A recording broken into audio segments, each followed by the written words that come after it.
Just when we thought we had emotionally recovered from the heart-wrenching finale of 1923, the Yellowstone universe pulls us right back in. Buckle up because it's time to turn the page to an entirely new chapter, 1944. The next prequel series is already deep in production and promising to be just as gripping, if not more so. If you were invested in the lives, losses, and legacies of the Duttons in 1923, get ready because 1944 will bring some of those familiar faces back to our screens. Only now, they're older, wiser, and possibly even more battle-worn by the challenges life has thrown their way. But here's the kicker. Insiders are saying 1944 is shaping up to be the most emotional installment yet. Yes, more intense than 1923. Think higher stakes, deeper scars, and choices that could change the course of the Dutton dynasty forever. So what do we know so far, and what can we expect from a series set in the final throes of World War II? Let's dive in because this next chapter might just be the one that redefines everything we thought we knew about the Yellowstone saga. As you may recall though, let's be honest, it's hard to forget the 1923 finale hit us like a freight train. The series delivered gut-wrenching losses that reshaped not just the Dutton family, but the entire trajectory of the Yellowstone universe. Jack Dutton met a violent end at the hands of Clyde, while Alexandra's death, an agonizing result of frostbite and necrosis following childbirth, was a quiet, devastating blow. Two powerful, promising lives gone in the blink of an eye, leaving behind a void that can't easily be filled. These weren't just characters. We watched them fall in love, face danger, build dreams, and then we watched those dreams unravel in the cruelest of ways. The Dutton family tree lost not just branches, but legacy bearers. With their deaths, the weight of the ranch and the family name suddenly felt heavier. Jacob and Kara Dutton survived, yes, but their time feels like it's drawing to a close. Their storylines were marked by hardship, resilience, and love. But given their advanced age, it's unlikely they'll be key players in the next chapter. While it's bittersweet, it feels like a natural, respectful conclusion to their arcs. Their legacy, however, will loom large over whatever comes next. So what does that mean for 1944? Well, one thing is clear. There will be no Jacob, no Jack, no Alexandra, and likely no Kara. That era is behind us. Enter Spencer Dutton, the enigmatic, battle-hardened younger brother, whose fate remains intriguingly open-ended. According to Elsa's voiceover in the finale, Spencer lives another 45 years, placing him in his mid to late 50s during the events of 1944. That detail alone opens up fascinating possibilities. Spencer, a man forged in war, heartbreak, and exile, may finally return home to claim his place as the head of the Dutton legacy. He may be older, but many would argue he's entering his prime wiser, stronger, and with a lifetime of hard lessons to bring back to Montana. Rumors are already swirling that Spencer will play a central role in 1944, especially as he's poised to inherit the ranch from Jacob and Kara. As a fan of Spencer Dutton, and let's face it, the thought of him stepping into the spotlight again is thrilling. And speaking of rumors, how about this one? Kurt Russell is reportedly being eyed for a major role in the Yellowstone universe. And all signs point to him portraying an older Spencer. If true, that casting would be nothing short of iconic. Brandon Sklenar has owned the role in 1923, but portraying Spencer in his late 50s might require a seasoned actor like Russell to carry the emotional and physical weight of that journey. So, what do you think? Will Spencer finally come home and rise to the occasion? Will 1944 give us closure or open new wounds? One thing's for sure, we're not done with the Duttons yet. Not even close.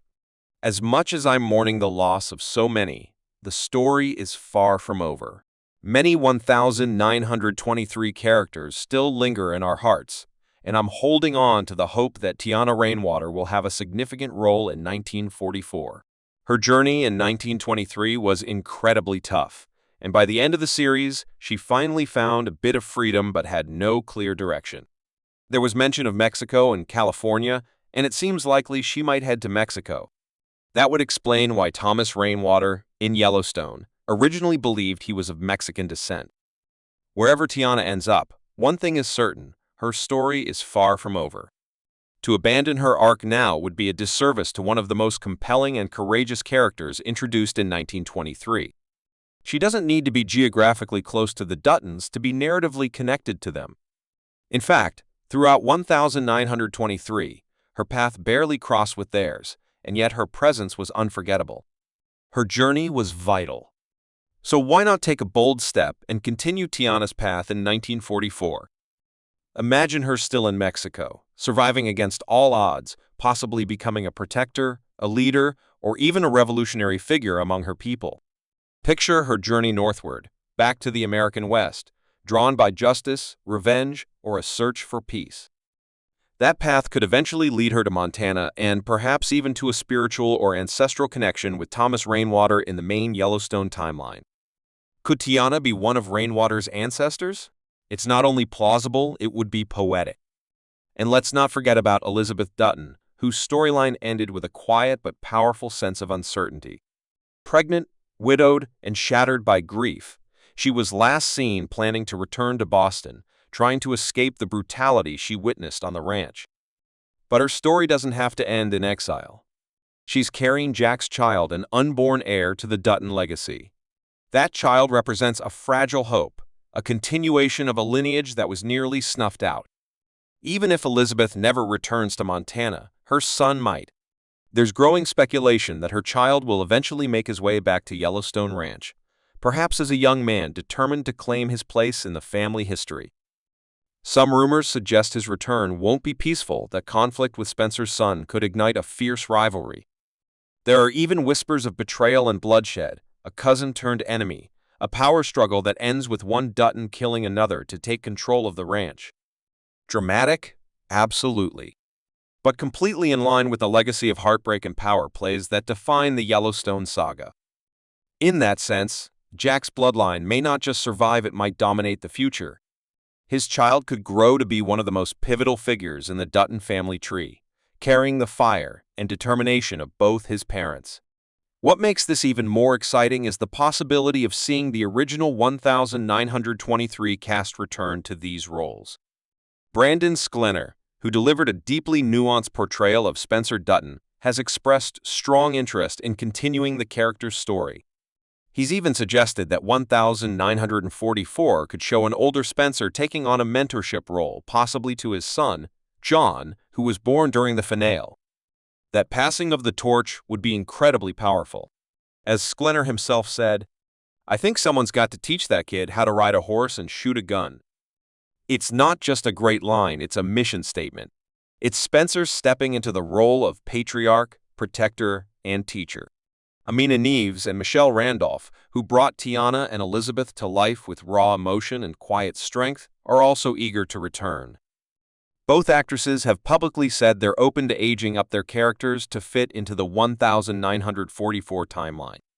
That kind of continuity, watching these women evolve and grow, is what makes Yellowstone storytelling so rich and unforgettable. Stronger and ready to confront a new world, that's exactly what fans are craving. The beauty of Yellowstone and its prequels lies in how they blend legacy with reinvention. Characters aren't just remembered, they're reborn in new timelines, with fresh challenges and deeper arcs. And if 1944 continues that tradition, we're in for something unforgettable. Let me know if you'd like this adapted into a teaser post, an email blast, or even a voiceover script. Happy to tweak the format for your next content piece. With the actors on board, you're already halfway to making the show happen, in my opinion. And let's be honest, actors don't usually say things like that unless something's already in the works. So, as it stands, it looks like Spencer, Tiana, and Elizabeth will each blaze their own trail in 1944, guiding us through three powerful, intertwining storylines. With the chaos and complexity of World War I as the backdrop, we're in for a raw, emotional journey, a time of sacrifice, resilience, and reckoning. Not just for the world, but for the Dutton family as well. It's likely we'll see Spencer and his son confront the psychological aftermath of War II generations shaped by conflict, trying to navigate identity, legacy, and healing. Spencer, already a seasoned veteran, may see his own past reflected in his son's struggles. The potential for emotional depth here is massive. And if 1923 was any indication, 1944 won't pull any punches. I just want to take a moment to say thank you for following along, for being part of this incredible Yellowstone community, and for sharing your excitement, your theories, and your passion for the story. Your support means everything. I love hearing your thoughts each week. If you enjoyed this breakdown, be sure to like, follow, and subscribe for more deep dives, updates, and behind-the-scenes analysis of the Yellowstone universe. And while you're here, check out the video on screen. You might just discover a theory or detail you missed. Until next time, stay curious and keep riding with the Duttons.